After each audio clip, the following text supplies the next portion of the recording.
política de One Piece en verdad funciona como estados vasallos.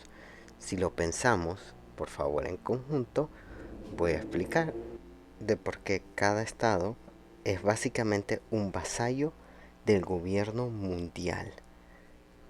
Entender por qué es así, primero debemos familiarizarnos con la definición de qué es un estado vasallo. Básicamente definimos un estado vasallo de la siguiente manera. Es una entidad política subordinada a un poder mayor, con obligaciones de tributo y o servicio militar, pero conserva cierta autonomía internas.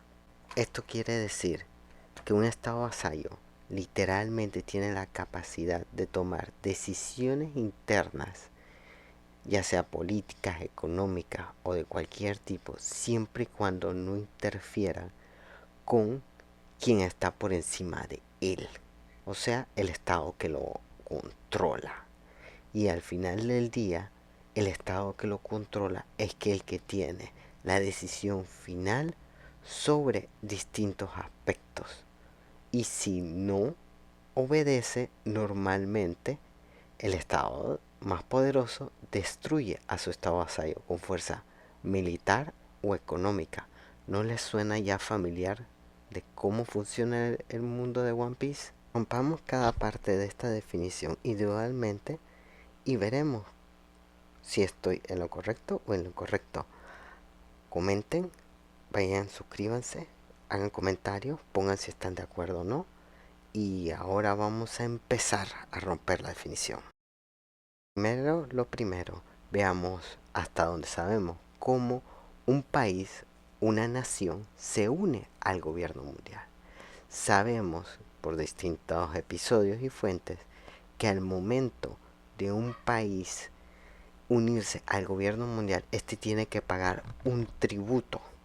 Este tributo puede tomar la forma de dinero, de productos o personas. Veamos ejemplos de cada una de estas. De dinero sabemos que gracias al pasado de Trafalgar Law mandaban dinero y joyería como parte de su tributo a los dragones celestiales, y a los dragones celestiales no les importaba que el país se contaminara e iniciara la enfermedad. Como otra forma, también puede tomar la forma de comida. Lo hemos visto gracias a la revolución de Dragón y el ejército revolucionario, donde básicamente han atacado las rutas de comida, o sea, de tributo que le envían los países a los dragones y al gobierno mundial como parte de su pago.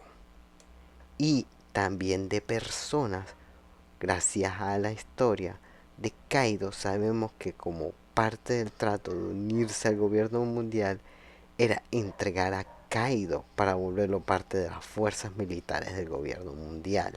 O sea, literalmente le estaban entregando fuerza militar al gobierno mundial, fortaleciendo, debilitando el país de donde venía Kaido, y a la vez dándole la capacidad al gobierno que si este país se viera hacia un lado, los pudiera destruir con mayor facilidad. Otro ejemplo de esto es los eventos después de Marineford, donde la Marina tuvo que reclutar gran parte de soldados porque perdieron muchos soldados de alto nivel con la guerra de Barba Blanca. Y se preguntarán, bueno, el gobierno mundial no necesariamente les obligó, ya sea que les haya obligado o no, sí o no, ¿de dónde crees que salieron todos los soldados nuevos? ¿De dónde crees que salieron los dos admirantes nuevos? No estaban ahí esperando perfectamente. No, los extrayeron de otros países, debilitando la fuerza de combate de estos países, mejorando la suya propia y así haciéndolos más susceptibles al control del gobierno mundial. Con todo esto, uno se pregunta por qué tantas naciones se quieren unir al gobierno mundial. Como lo hemos visto en otras veces, incluso están dispuestas a quemar la mitad de su nación, como lo vimos en el incidente del país de Sabo y donde Luffy creció, solo para tener la oportunidad de seguir y estar unido al gobierno mundial.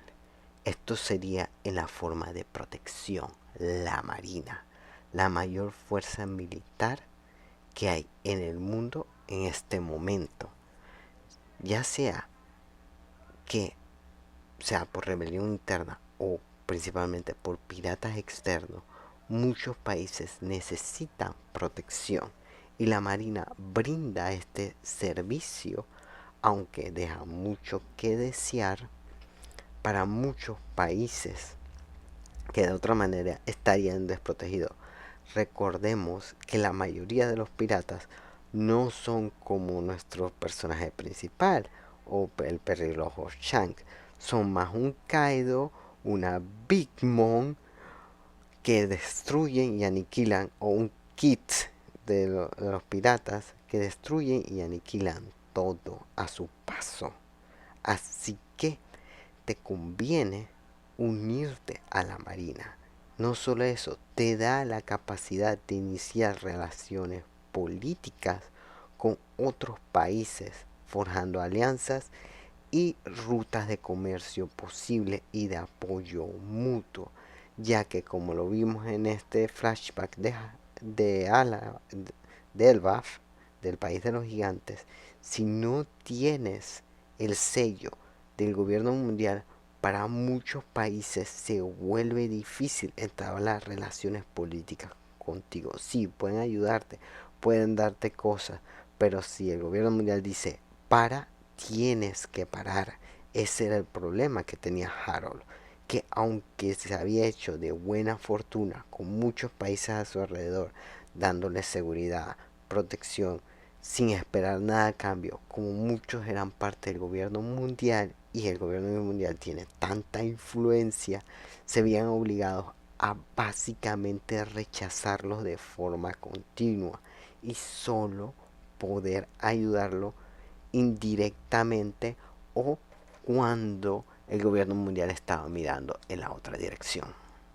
Como hemos podido ver, los países suelen mantener cierto nivel de autonomía entre ellos y capacidad de tener sus reyes y todo lo demás, pero no se pueden oponer directamente al gobierno mundial. Mira lo que le pasó a Lulucho.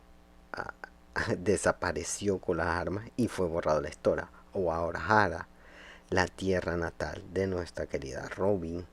Básicamente un Bastacol fue llamado y lo bombardearon y destruyeron a todo el mundo. Están mostrando qué pasa a los países que se oponen al gobierno mundial. Incluso como tienen tanto control, pueden voltear la historia y hacerlo parecer un incidente o echar la culpa a los piratas o sencillamente hacer como si nunca hubiera pasado, que fuera olvidado en los añales de la historia. Podemos ver también que le dejan cierto nivel de autonomía a los distintos países donde pueden tomar sus propias decisiones y todo lo demás, pero han demostrado una y otra vez que si el siguiente jugador le conviene más el gobierno mundial, mira nada más lo que pasó en Dressrosa.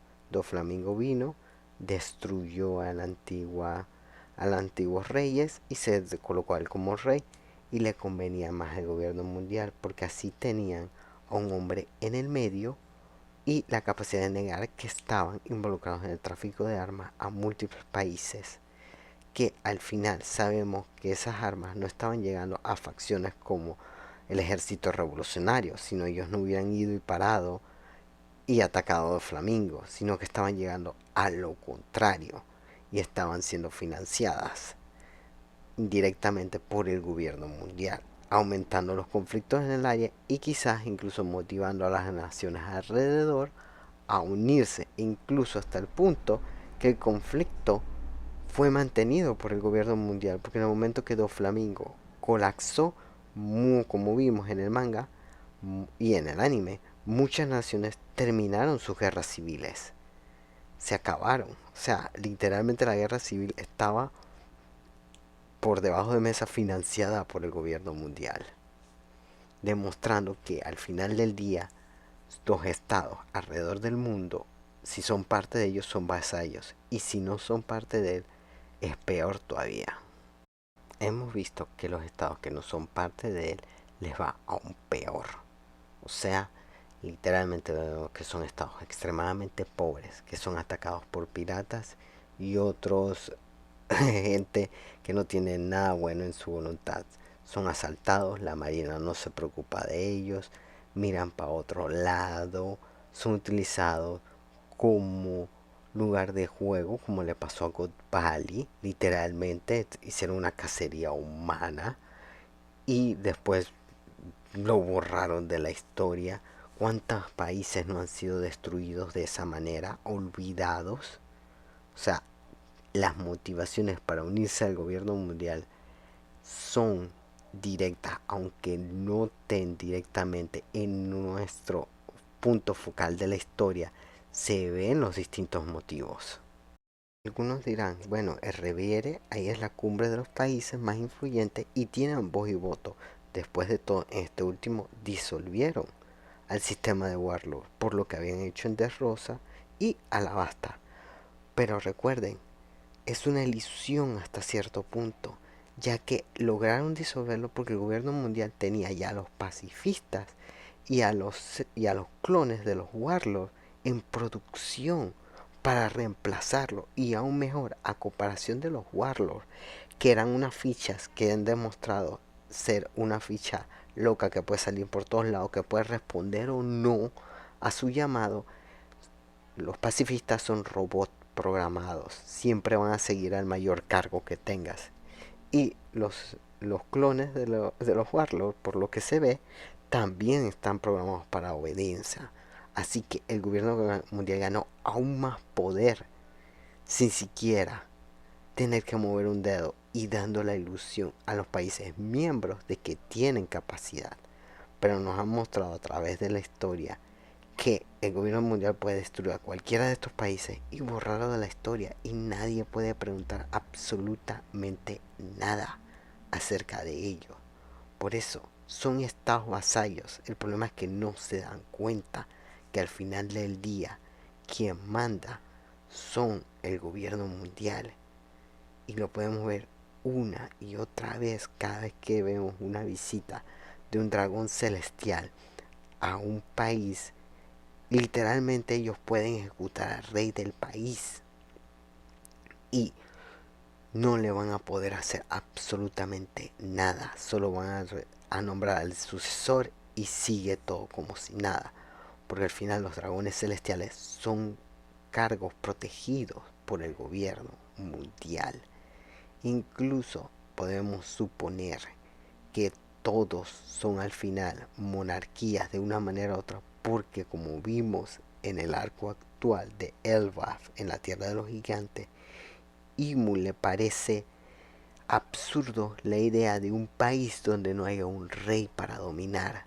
Eso literalmente explica por qué todos los países que visitamos siempre funcionan de una manera u otra en el estilo de monarquías, debido a que literalmente Imu influye a los países a que se vuelvan monárquicos.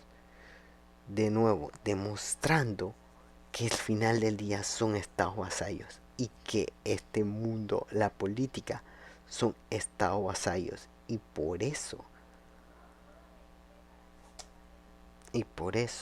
al final del día, One Piece, la forma política, son estados vasallos. Gracias por su atención.